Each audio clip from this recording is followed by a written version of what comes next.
Hello बच्चों, स्वागत है आप सबका अपने चैनल 2020 क्लासेस पे। जैसा कि बच्चों आप सबको पता है कि हमारे चैनल पर आप सबके लिए नवोदय विद्यालय की तैयारी के लिए मार्गदर्शन बैच शुरू किया गया है। ये बैच आप सबको नवोदय विद्यालय की परीक्षा को पास करने में बहुत ही ज़्यादा हेल्पफुल होने वाला है। तो आपने अभी तक 2020 क्लासेस को सब्सक्राइब नहीं किया है तो सबसे पहला काम आपको यही करना है, जा कर के इस चैनल को सब्सक्राइब कर लीजिए, साथ में आए बेल आइकन को भी प्रेस कर दीजिए। तो आज हम अपने मार्गदर्शन बैच के अकॉर्डिंग आपको हफ्ते में 2 दिन हिंदी, 2 दिन मैथ और 2 दिन रीजनिंग पढ़ा रहे हैं। उसी सीरीज को आज आगे बढ़ाते हुए हम आपको हिंदी पढ़ाने चल रहे हैं। हिंदी में आपका फर्स्ट गद्यांश है बच्चों। क्या आपको इस बात पर आश्चर्य नहीं होता है कि हम दिन के समय चंद्रमा एवं इन सभी छोटी चमकीली वस्तुओं को क्यों नहीं देख पाते हैं? ऐसा इसलिए है क्योंकि सूर्य के अत्यधिक तेज प्रकाश के कारण रात के समय चमकने वाली वस्तुओं को हम दिन में नहीं देख पाते हैं। सूर्य, चंद्रमा तथा वे सभी वस्तुएं जो रात के समय आसमान में चमकती हैं खगोलीय पिंड कहलाती है। कुछ खगोलीय पिंड बड़े आकार तथा गर्म होते हैं। ये गैसों से बने होते हैं। इनके पास अपनी ऊष्मा तथा प्रकाश होता है जिसे वे बहुत बड़ी मात्रा में उत्सर्जित करते हैं। इन खगोलीय पिंडों को तारा कहते हैं। सूर्य भी एक तारा है। तो बच्चों ये आपका फर्स्ट गद्यांश है। गद्यांश में आपको जो भी वर्ड डिफिकल्ट लगा करे बच्चों उसे आप तुरंत अंडरलाइन कर लिया करें, और साथ ही साथ गद्यांश को मैक्सिमम 2 बार जरूर पढ़ा करिए, क्योंकि अगर आप गद्यांश को मैक्सिमम 2 बार पढ़ते हैं तो आपको गद्यांश को सॉल्व करने में आसानी होगी। साथ ही साथ आप गद्यांश हमसे कौन सा क्वेश्चन पूछा जा रहा है उसका आंसर भी निकाल सकेंगे। तो चलिए इसके क्वेश्चंस की ओर चलते हैं बच्चों। आपका फर्स्ट क्वेश्चन कह रहा है कि रात के समय चमकने वाली वस्तुओं को हम दिन में नहीं देख पाते। रात के समय चमकने वाली वस्तुओं को हम दिन में नहीं देख पाते। फर्स्ट ऑप्शन सूर्य के धीमे प्रकाश के कारण, सेकेंड ऑप्शन सूर्य के अत्यधिक तेज प्रकाश के कारण, थर्ड ऑप्शन चंद्रमा के तेज प्रकाश के कारण, फोर्थ ऑप्शन अधिक दूर होने के कारण। हमसे कह रहा है कि रात के समय चमकने वाली वस्तुओं को हम नहीं देख पाते। तो क्यों नहीं देख पाते? सूर्य के अत्यधिक तेज प्रकाश के कारण। जो रात में चमकने वाली चीजें होती हैं उन्हें हम दिन में सूर्य के अत्यधिक तेज प्रकाश के कारण नहीं देख पाते। चलिए नेक्स्ट क्वेश्चन की ओर चलते हैं बच्चों। आपका नेक्स्ट क्वेश्चन कह रहा है कि रात के समय आसमान में चमकने वाली सभी वस्तुएं कहलाती हैं। रात के समय आसमान में चमकने वाली सभी वस्तुएं कहलाती हैं। फर्स्ट ऑप्शन खगोलीय पिंड, second option gas, third option चंद्रमा, फोर्थ ऑप्शन द्रव। हमसे पूछा जा रहा है कि रात के समय चमकने वाली आसमान में सभी चीज़ें होती हैं जो क्या कहलाती हैं। तो देखिए, जो रात के समय आसमान में चमकती हैं उन्हें क्या कहते हैं? हम खगोलीय पिंड कहते हैं। यानी रात के समय आसमान में चमकने वाली वस्तुओं को क्या कहा जाता है? खगोलीय पिंड।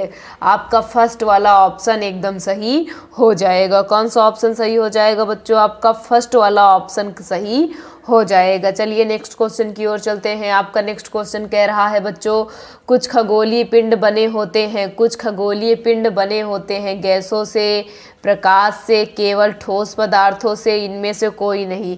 तो देखिए गद्यांश में हमसे साफ साफ कहा गया है कि कुछ खगोलीय पिंड बड़े आकार तथा गर्म होते हैं। ये गैसों से बने होते हैं। तो खगोलीय पिंड बच्चों किससे बने होते हैं? खगोलीय पिंड आपके गैसों से बने होते हैं। आपका फर्स्ट वाला ऑप्शन एकदम सही हो जाएगा। कौन सा ऑप्शन सही हो जाएगा बच्चों? आपका फर्स्ट वाला ऑप्शन सही हो जाएगा। चलिए इस गद्यांश के नेक्स्ट क्वेश्चन की ओर चलते हैं। आपका नेक्स्ट क्वेश्चन कह रहा है बच्चों, ऊष्मा तथा प्रकाश उत्सर्जित करने वाले खगोलीय पिंडों को डैश डैश कहते हैं। ऊष्मा तथा प्रकाश उत्सर्जित करने वाले खगोलीय पिंडों को डैश डैश कहते हैं। ग्रह, नक्षत्र, ऊर्जा, तारा। तो देखिए गद्यांश में हमसे साफ साफ कहा गया है, यहाँ पे देखिए कि इनके पास अपनी ऊष्मा तथा प्रकाश होता है जिसे वे बड़ी मात्रा में उत्सर्जित करते हैं। इन खगोलीय पिंडों को क्या कहते हैं? तारा। तो ऊष्मा तथा प्रकाश उत्पन्न करने वाले जो पिंड होते हैं उन्हें क्या कहते हैं? उन्हें हम तारा कहते हैं। आपका डी वाला ऑप्शन एकदम सही हो जाएगा। कौन सा ऑप्शन सही हो जाएगा बच्चों? आपका डी वाला सही हो जाएगा। अर्थात ऊष्मा तथा प्रकाश उत्सर्जित करने वाले खगोलीय पिंडों को तारा कहते हैं। चलिए इस गद्यांश के लास्ट क्वेश्चन की ओर चलते हैं बच्चों। आपका लास्ट क्वेश्चन कह रहा है कि सूर्य का पर्यायवाची होगा। सूर्य का पर्यायवाची होगा प्रभाकर, दिवाकर, शशि, मयंक। तो देखिए प्रभाकर आपका क्या हो जाएगा, सूर्य का पर्यायवाची हो जाएगा। बाकी दिवाकर, शशि, मयंक ये तीनों ही आपके चंद्रमा के पर्यायवाची हैं। तो जैसा कि बच्चों आपको मैंने अपने हर वीडियो में बताया है कि आप गद्यांश को लगाने के साथ साथ पर्यायवाची, विलोम और वाक्यांश इसको भी याद करते हुए चलिए, क्योंकि आपके लिए ये परीक्षा की दृष्टि से बहुत ही ज़्यादा इंपॉर्टेंट होने वाले हैं। गद्यांश में ही 1-2 क्वेश्चन आपका इनसे रिलेटेड पूछा जा सकता है, तो आप इस पोर्शन को भी तैयार करते हुए चलिए। तो चलिए बच्चों आज के नेक्स्ट गद्यांश की ओर चलते हैं। आपका नेक्स्ट गद्यांश कह रहा है, रहीम का जन्म लाहौर अब पाकिस्तान में 1556 ईस्वी में हुआ था। इनका पूरा नाम अब्दुल रहीम खान खाना था। रहीम अरबी, फारसी, संस्कृत और हिंदी के अच्छे जानकार थे। इनकी नीति परक उक्तियों पर संस्कृत कवियों की स्पष्ट छाप परिलक्षित होती है। अकबर के दरबार में हिंदी कवियों में इनका महत्वपूर्ण स्थान था। रहीम अकबर के 9 रत्नों में से एक थे। रहीम बहुत लोकप्रिय कवि थे। इनके दोहे सर्वसाधारण को आसानी से याद हो जाते हैं। इनके नीतिपरक दोहे ज़्यादा प्रचलित हैं, जिनमें दैनिक जीवन के दृष्टांत देकर कवि ने उन्हें सहज, सरल और बोधगम्य बना दिया है।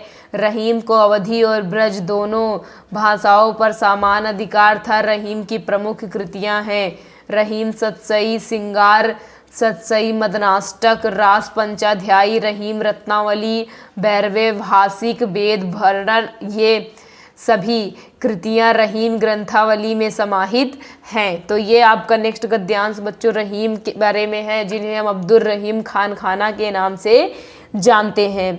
आप पैसेज को 2 बार पढ़ लीजिएगा और आपको जो भी वर्ड डिफिकल्ट लगे उसे अंडरलाइन कर लीजिएगा। तो चलिए इस पैसेज से रिलेटेड क्वेश्चन को सॉल्व करते हैं। आपका फर्स्ट पैसेज है, सॉरी बच्चों आपका फर्स्ट क्वेश्चन कह रहा है कि रहीम का जन्म कहाँ हुआ था। रहीम का जन्म कहाँ हुआ था, कराची में, लाहौर में, अमृतसर में, सिंध में। तो देखिए हमसे गद्यांश के स्टार्टिंग में ही बोला है कि रहीम का जन्म लाहौर अब कहाँ पे, पाकिस्तान में हुआ था। तो आपका कौन सा ऑप्शन सही हो जाएगा बच्चों, यहाँ पे आपका डी वाला ऑप्शन एकदम सही हो जाएगा। कौन सा ऑप्शन सही हो जाएगा बच्चों, आपका बी वाला ऑप्शन सही हो जाएगा। चलिए नेक्स्ट क्वेश्चन की ओर चलते हैं। आपका नेक्स्ट क्वेश्चन कह रहा है, अब्दुल रहीम खान खाना किस कवि का नाम था। अब्दुल रहीम खान खाना किस कवि का नाम था, रसखान का, कबीर का, रहीम का। ये मलिक नहीं है बच्चों, मोहम्मद जैसी का। तो देखिए आपका अब्दुल, ये जो मलिक है इसमें होना चाहिए था, मिसप्रिंट हो गया है थोड़ा सा, कोई बात नहीं। पूछा जा रहा है कि अब्दुल रहीम खान खाना किस कवि का नाम था, तो अब्दुल रहीम खान खाना रहीम का नाम था। किसका नाम था, रहीम का। आपका सी वाला ऑप्शन एकदम सही हो जाएगा। चलिए नेक्स्ट क्वेश्चन की ओर चलते हैं। आपका नेक्स्ट क्वेश्चन है, रहीम डैड डैश के 9 रत्नों में से एक है। हमसे पूछा जा रहा है रहीम किस राजा के 9 रत्नों में से एक है, जहांगीर, शाहजहां, हुमायूं, अकबर। तो देखिए गद्यांश में हमसे साफ साफ बोला गया है कि जो रहीम थे, रहीम यहाँ पे देखिए बच्चों, यहाँ पे दिखा गया रहीम अकबर के 9 रत्नों, यानी रहीम किसके 9 रत्नों में से एक है, अकबर के 9 रत्नों में से एक है। तो आपका कौन सा ऑप्शन सही हो जाएगा यहाँ पे आपका डी वाला ऑप्शन एकदम सही हो जाएगा बच्चों। चलिए नेक्स्ट क्वेश्चन की ओर चलते हैं। आपका नेक्स्ट क्वेश्चन कह रहा है, रहीम का किन 2 भाषाओं पर समान अधिकार था। रहीम का किन 2 भाषाओं पर समान अधिकार था, अंग्रेजी एवं उर्दू, ब्रज एवं अवधी, फारसी एवं अरबी, शौरसेनी एवं भोजपुरी। तो देखिए गद्यांश में हमसे यहाँ पे दिखाई, मैं आपको दिखा देती हूँ कि गद्यांश में हमसे यहाँ पे देखिए रहीम को अवधी और ब्रज दोनों भाषाओं पर समान अधिकार था। तो रहीम को किन किन भाषाओं पर समान अधिकार था, अवधी और ब्रज। तो यहाँ पे आपका कौन सा ऑप्शन सही हो जाएगा, यहाँ पे आपका बी वाला ऑप्शन एकदम सही हो जाएगा। कौन सा ऑप्शन सही हो जाएगा बच्चों, आपका बी वाला ऑप्शन सही हो जाएगा। चलिए इस गद्यांश के लास्ट क्वेश्चन की ओर चलते हैं। आपका लास्ट क्वेश्चन कह रहा है कि दैनिक का विलोम हो सकता है, दैनिक का विलोम हो सकता है साप्ताहिक, मासिक, पाक्षिक, ये सभी हमसे पूछा जा रहा है कि दैनिक का विलोम क्या होगा। तो दैनिक का विलोम साप्ताहिक भी हो सकता है, मासिक भी हो सकता है और पाक्षिक भी हो सकता है। तो आपका कौन सा ऑप्शन सही हो जाएगा बच्चों, यहाँ पे आपका डी वाला ऑप्शन एकदम सही हो जाएगा। कौन सा ऑप्शन सही हो जाएगा, डी वाला ऑप्शन आपका सही हो जाएगा। तो बच्चों आज का यह वीडियो यहीं पे समाप्त होता है। मैं उम्मीद करती हूँ कि मैंने आपको जो ये 2 गद्यांश करवाए हैं वो अच्छी तरह से समझ में आ गए होंगे और मैं उम्मीद करती हूँ कि आप जब नवोदय विद्यालय की परीक्षा देने जाएंगे तो हमारे ये वीडियोस आपके लिए बहुत ही ज़्यादा हेल्पफुल होने वाले हैं। तो अभी तक आप बच्चों इस चैनल पर नए हैं तो सबसे पहले जा करके चैनल को सब्सक्राइब कर लीजिए, साथ में आए बेल आइकन को भी प्रेस कर दीजिए। साथ ही साथ इस वीडियो को जितना ज़्यादा हो सके शेयर ज़रूर कीजिएगा। थैंक यू बच्चों।